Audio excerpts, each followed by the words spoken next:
लोग शुरू करेंगे बैलेंस ऑफ पेमेंट। ये चैप्टर बहुत अच्छा है, बड़ा आसान सा चैप्टर और बड़ा जल्दी खत्म हो जाएगा। ठीक है, तो बैलेंस ऑफ पेमेंट क्या होती है? बैलेंस ऑफ पेमेंट एक तरह से एक स्टेटमेंट होती है, या मान लो एक अकाउंट होता है जिसके अंदर क्या होता है कि हमारे देश के लोगों ने कितनी मॉनेटरी ट्रांजैक्शन की है बाकी सारी दुनिया के साथ, उस सारी चीजों को अगर हम एक खाते में लिखते हैं तो वो हमारा होता है बैलेंस ऑफ पेमेंट। तो देखो बैलेंस ऑफ पेमेंट क्या होता है? बैलेंस ऑफ पेमेंट एक स्टेटमेंट लगा लो, ठीक है। बैलेंस ऑफ पेमेंट एक स्टेटमेंट लगा लो या कोई भी अकाउंट लगा लो जिसे हम कहते हैं, चलो इसको मान लेते हैं कि अकाउंटिंग स्टेटमेंट है ये, ठीक है। बैलेंस ऑफ पेमेंट क्या होती है? एक अकाउंटिंग स्टेटमेंट होती है। एक स्टेटमेंट होती है जो क्या रिकॉर्ड करती है? मॉनेटरी ट्रांजैक्शन रिकॉर्ड करती है। कौन मॉनेटरी ट्रांजैक्शन करता है? हमारे देश का बंदा करता है। वो किसके साथ करता है? रेस्ट ऑफ द वर्ल्ड, पूरी दुनिया के साथ करता है, ठीक है। तो मॉनेटरी ट्रांजैक्शन अगर हमारे देश का बंदा कर रहा है पूरी दुनिया के साथ, और कौन कौन सी ट्रांजैक्शन कर रहा है, उस ट्रांजैक्शन को एक खाते के अंदर अगर हम लिखते हैं तो उस खाते का नाम, उस खाते को हम क्या कहते हैं? Balance of payment. बात खत्म, ठीक है। मॉनेटरी ट्रांजैक्शन कौन कौन सी होती है? पहला होता है विजिबल, विजिबल ट्रांजैक्शन। दूसरी होती है इनविजिबल ट्रांजैक्शन। ये क्या भाई? जो दिखती है वो विजिबल, जो नहीं दिखती वो इनविजिबल, ठीक है। तीसरी होगी यूनिलेटरल, तीसरी होगी यूनिलेटरल ट्रांजैक्शन। चौथी हमारी हो जाती है चौथी हमारी हो जाती है जो कैपिटल अकाउंट की ट्रांजैक्शन होती है, जो कैपिटल ट्रांजैक्शंस होगी, ठीक है। ये सारी होगी, ओके। विजिबल ट्रांजैक्शन कौन सी होती है? जैसे मान लो हम लोगों ने इंपोर्ट एक्सपोर्ट किया सिर्फ गुड्स का, हमने इंपोर्ट एक्सपोर्ट किया सिर्फ गुड्स का, वो हमारी हो गई विजिबल ट्रांजैक्शन। इनविजिबल होती है जो हम इंपोर्ट और एक्सपोर्ट करते हैं, किसका? सर्विसेज का। इंपोर्ट एक्सपोर्ट सर्विसेज का करेंगे, वो होती है इनविजिबल। इनविजिबल क्यों भाई? वो दिखती तो है नहीं, जो दिखती है वो गुड्स होगी, ठीक है। अब जो सर्विसेज होती है उसमें फैक्टर सर्विसेज होती है और नॉन फैक्टर सर्विसेज होती है।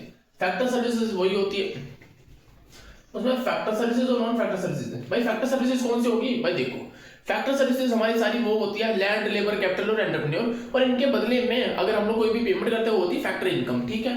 तो वो हो जाती है फैक्टर सर्विसेज, उसके अलावा हो जाती है नॉन फैक्टर सर्विसेज।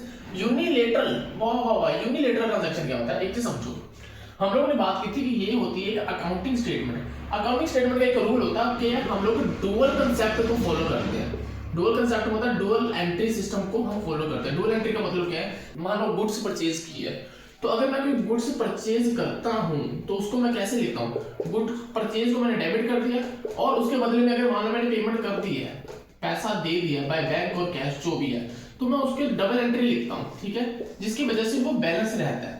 लेकिन यूनिलेटरल का मतलब होता है सिर्फ वन साइडेड, जैसे आपका वन साइडेड लव होता है वगैरह, जिसका कोई बेनिफिट नहीं, मतलब उसका तो कोई बेनिफिट नहीं लेकिन इसका बेनिफिट होगा। यूनिलेटरल मतलब अगर मान लो कि आपने डोनेशन कर दिया, मान लो देश के बाहर आप लोग कोई डोनेशन कर रहे हो जिसके बदले में आपको कुछ नहीं मिलेगा, ना इन रिटर्न कोई आप सोच रहे हो, ठीक है, वो हो जाता है यूनिलेटरल। जैसे मान लो कि आपने अपनी गर्लफ्रेंड के खाते में पैसे जमा करवाए जिसके बदले में आपको कुछ नहीं मिलेगा, लेकिन वो यूनिलेटरल ट्रांजैक्शन हो जाती है, ठीक है।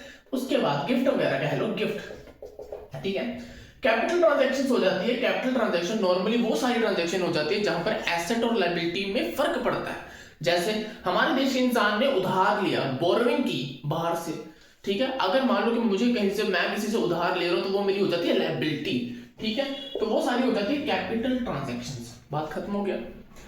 अब एक चीज और समझो, जो विजिबल ट्रांजैक्शन होती है और इनविजिबल ट्रांजैक्शन होती है और यूनिलेटरल ट्रांजैक्शन होती है, इन तीनों का हम एक खाते में बैलेंस करते हैं। उस खाते का नाम होता है करंट अकाउंट, ठीक है। करंट अकाउंट में तीनों ट्रांजैक्शन आती है, विजिबल भी आती है, इनविजिबल भी आती है, यूनिलेटरल भी आती है। उसके अलावा छोटी मोटी जो इनकम एक्सपेंडिचर होते हैं वो सारी भी आ जाती है, ठीक है। जैसे हम कहते हैं रेकरिंग नेचर की जो भी ट्रांजैक्शन हो जाती है, ठीक है। उसके अलावा अब बाकी चीज हम लोग एक खाता बना लेते हैं, एक अकाउंट बनाते हैं, अकाउंट के बेसिस पर समझेंगे, ठीक है। चलो अकाउंट की बेसिस पे समझते हैं। हम लोग बैलेंस ऑफ पेमेंट का पूरा खाते बना लेते हैं, ये सारी ट्रांजैक्शन उसमें ले आते हैं, बाहर खत्म कर देते हैं। जैसे जैसे जैसे जैसे बैलेंस ऑफ पेमेंट जो ये खत्म हो गया, समझ नहीं आ रहा खत्म क्यों हो रहा। ये देखो बैलेंस ऑफ पेमेंट, हमने खाता बना लिया। अब हमने क्या देखा भी, हम लोग सिर्फ करेंगे मॉनेटरी ट्रांजैक्शन की बात। मॉनेटरी मतलब पैसों वाली, ठीक है। अब देखो पैसा अगर जा रहा है तो उसे हम कहते हैं आउटफ्लो, तो उसे हम क्या कहेंगे, उसे हम कहेंगे आउटफ्लो, ठीक है। अगर पैसा जा रहा है, अगर पैसा आ रहा है तो उसे हम कहेंगे इनफ्लो, ठीक है, बिल्कुल ठीक है। ये हो गया डेबिट साइड और ये होगी क्रेडिट साइड। आप लोग पूरे रूबरू हो डेबिट और क्रेडिट से, ठीक है, तो और ज्यादा मुझे कहने की जरूरत नहीं है। पहली चीज आ जाती है, पहले क्या है भाई, गुड्स। अगर मैं मान लो एक्सपोर्ट कर रहा हूं, मैं गुड्स भेज रहा हूं, तो उससे मुझे पैसा आएगा, ठीक है, पैसा आएगा, मैं यहां पर लिखूंगा बिल्कुल। अगर मैं कोई एक्सपोर्ट कर रहा हूं तो मेरे पास पैसा आएगा, तो इनफ्लो हो गया। अगर मैं इंपोर्ट कर रहा हूं किस चीज का, गुड्स का, ठीक है, अगर मैं इंपोर्ट कर रहा हूं तो क्या भाई, तो मैं पैसा दूंगा, ठीक है। अब दूसरी चीज, दूसरा क्या था भाई, दूसरी थी हमारी सर्विसेज। सिंपल है, अगर मैं सर्विसेज ले रहा हूं तो पैसे दूंगा, अगर सर्विसेज दे रहा हूं तो पैसे लूंगा, ठीक है। तो क्या होगा, सर्विसेज फ्रॉम, मैंने सर्विसेज ली किससे, रेस्ट ऑफ द वर्ल्ड से, ठीक है। और अगर मैं सर्विसेज दूंगा, services to rest of the world, बात खत्म। सर्विसेज में प्रोफेशनल सर्विसेज आ जाती है, डॉक्टर की सर्विसेज आती है और बहुत सारी सर्विसेज आ जाती है, ठीक है। उसके अलावा अब ये तो हो गया दूसरी चीज। तीसरा क्या था भाई, यूनिलेटरल। मैंने डोनेशन दी, मैं डोनेशन किसे दूंगा, मैंने डोनेशन दी, मान लो कि मैंने डोनेशन दी अफ्रीका में दे दी, ठीक है, मैंने डोनेशन दे दी, डोनेशन टू, मान लो सीधा हिसाब, मैं डोनेशन दे रहा हूं पूरी दुनिया को, रेस्ट ऑफ द वर्ल्ड को, ठीक है, मैंने डोनेशन दे दी, चलो। और इनफ्लो का मतलब मुझे डोनेशन मिली, डोनेशन मेरे पास आई, कहां से आई, from rest of the world से, पूरी दुनिया से मेरे पास डोनेशन है, ठीक है। ऐसा होता है ना कि भाई किसी, अगर मान लो किसी देश में बुरा हाल चल जाता है, भूखमरी की सिचुएशन आ जाती है, तो बाकी सारे देश मिलकर उनकी हेल्प करते हैं, वगैरह वगैरह, डोनेशन देते हैं, जो भी है, ठीक है। या इसके बाद हमारा एक और खाता शुरू होता है। हमने क्या कहा था भाई, ये जो तीन चीजें हैं, इन तीन चीजों को जब इकट्ठा करते हैं तो हमारा बन जाता है करंट अकाउंट। ये तो हो गया करंट अकाउंट का सिस्टम। कैपिटल अकाउंट में क्या आता है, कैपिटल अकाउंट में भी दो तीन चीजें आती हैं। कैपिटल अकाउंट में क्या आती है भाई, कैपिटल अकाउंट में भी दो तीन चीजें आती है। पहली चीज क्या है, उधारी। अगर मैं बोरविंग लूंगा तो पैसे आएंगे, अगर मैं उधार दूंगा तो पैसे जाएंगे। अब देखो भाई ये क्या, आउटफ्लो। तो भाई आउटफ्लो क्या होता है कि पैसा देना, तो मैंने किसी को उधार पे पैसे दे दिए, जिसे मैं कहता हूं लैंड करना। तो जब मैंने लैंड किया पैसा किसको, to rest of the world को, ठीक है, मैंने उधार पे पैसा दे दिया। अब अगर मैं उधार पे लूंगा तो उसे कहते हैं बोरो। अब मैंने पैसा क्या कर दिया, बोरो कर दिया। बोरो कहां से किया, उधार लिए, कहां से, रेस्ट ऑफ द वर्ल्ड से। एक होता उधार लेना, दूसरा होता है इन्वेस्टमेंट। अगर तो हम लोग इन्वेस्टमेंट बाहर की कंट्री में कर रहे हैं, कंट्री के लोगों ने शेयर खरीद लिए बाहर वाली कंपनी के, तो उससे क्या होगा, हमारी तो एसेट क्रिएट हो जाती है।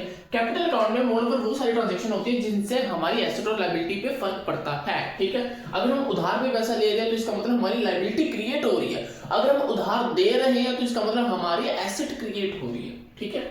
तो हमने पैसा उधार पे ले लिया, रेस्ट ऑफ वर्ल्ड से, बात खत्म होगी। दूसरा हो गया इन्वेस्टमेंट। अब देखो भाई पैसा आएगा तो मतलब इन्वेस्टमेंट आई, हमारे देश में investment I, investment I, investment from rest of the world से, ठीक है, हमारे पास आई इन्वेस्टमेंट। लेकिन अगर अगर अगर हम लोग इन्वेस्ट करेंगे तो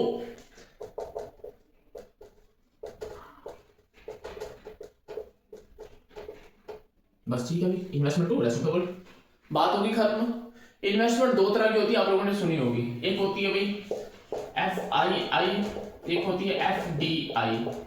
सीधा हिसाब है, FDI का मतलब होता है फॉरेन डायरेक्ट इन्वेस्टमेंट। जैसे मान लो कि मैंने एक प्रॉपर्टी पूरी खरीद ली, पूरी की पूरी खरीद ली, मतलब जहां पर मैं पूरा का पूरा ओनर बन चुका हूं, मेरे पास पूरी पोजेशन आ चुका है, उसे हम कहते हैं FDI वाली। इसे हम कहते हैं फॉरेन डायरेक्ट इन्वेस्टमेंट। इसको कहते हैं FII, क्योंकि हम लोग किसी कंपनी के शेयर खरीद रहे हैं, मतलब पूरी तरह से ओनर ही बन रहे हैं लेकिन इन्वेस्टमेंट तो कर रहे हैं भाई। तो ये खाता चलता है, ठीक है। और इसको हम क्या कहते हैं, इसको हम कहते हैं कैपिटल अकाउंट। ये भी ठीक है, ये भी समझ गया हमने, ये भी समझ लिया, आसान है। ये हो गया बैलेंस ऑफ पेमेंट की हमने बात कर दी है, ठीक है। बैलेंस ऑफ पेमेंट में चार तरह की ट्रांजैक्शन होती है। एक होती है विजिबल ट्रांजैक्शन, एक होती है इनविजिबल ट्रांजैक्शन, एक होता है यूनिलैटरल ट्रांजैक्शन, चौथी हो जाती है कैपिटल अकाउंट की ट्रांजैक्शन, ठीक है। अब अगर हम एक्सपोर्ट में से इंपोर्ट को माइनस करते हैं, वो आता है बैलेंस ऑफ ट्रेड। मान लो कि भाई हम लोग क्या करते हैं, हम लोग एक्सपोर्ट में से इंपोर्ट माइनस करते हैं तो वो आता है बैलेंस ऑफ ट्रेड, ठीक है। अगर ये दोनों इक्वल है, मान लो 200 एक्सपोर्ट किया 200 ही इंपोर्ट किया, तो ये आ जाता है, हम कहते हैं बैलेंस बीओटी। लेकिन अगर मान लो एक्सपोर्ट है 200 और इंपोर्ट है 150, तो हमने 50 रुपए ज्यादा कमाए, तो ये तो हमारा हो गया सरप्लस, ठीक है। तो इसके सरप्लस तो हम कहेंगे सरप्लस बीओटी।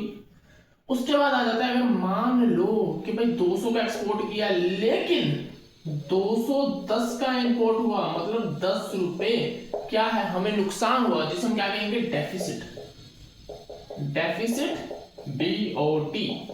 अब हमने बैलेंस ऑफ ट्रेड तो समझ लिया, अब हम एक और चीज की बात करते हैं। हम लोगों ने ये पता कर लिया था कि विजिबल, इनविजिबल, यूनिलेटरल, ये तीनों एक अकाउंट में आते हैं, जो होता है करंट अकाउंट, ठीक है। अब मान लेते हैं हमारे जो इनफ्लो हुए थे, वो इनफ्लो जैसे मान लो एक्सपोर्ट के, सर्विसेज के और डोनेशन के, इन तीनों के मिलाकर इनफ्लो हुए 1800 रुपए के। 1800 पैसा हमारे पास आया। जो हमने आउटफ्लो किए वो कितना, 200, 300, 900, टोटल 1400 रुपए का। जिसका मतलब मैं ये कह सकता हूं कि जो मेरे करंट अकाउंट है, जो मेरा करंट अकाउंट है, ठीक है, करंट अकाउंट में जो डेबिट साइड है और जो क्रेडिट साइड है, डेबिट साइड कितना पैसा है 1400 रुपए। 1400 का मैंने खर्चा किया लेकिन 1800 रुपए मेरे पास आई, ठीक है। अब मेरे पास एक्स्ट्रा कितना बचा, मेरे पास एक्स्ट्रा बचा 400 रुपया, ठीक है। 400 रुपए जो है वो है भाई सरप्लस, ठीक है। उसे मैं क्या कहूंगा, उसे मैं कहूंगा सरप्लस। अब देखो, अगर तो मान लो दोनों साइड 1800 होता तो कहता करंट अकाउंट बैलेंस्ड। अगर मेरा सरप्लस आ रहा है तो उसमें कहता हूं करंट अकाउंट सरप्लस। अब इसी की जगह अगर मैं खर्चा ज्यादा करता तो उसमें कहता है करंट अकाउंट डेफिसिट। तो ये तो आसान है, ठीक है। अब इस 400 रुपए को कहीं ना कहीं तो लगाना पड़ेगा। हम लोग इसमें बैलेंस कैरी डाउन नहीं करते, जैसे होता है ना नॉर्मल अकाउंट्स में हम लोगों ने सुना कि बैलेंस कैरी डाउन होता है, इसमें नहीं होता। अब इस 400 रुपए का कुछ ना कुछ तो करना पड़ेगा।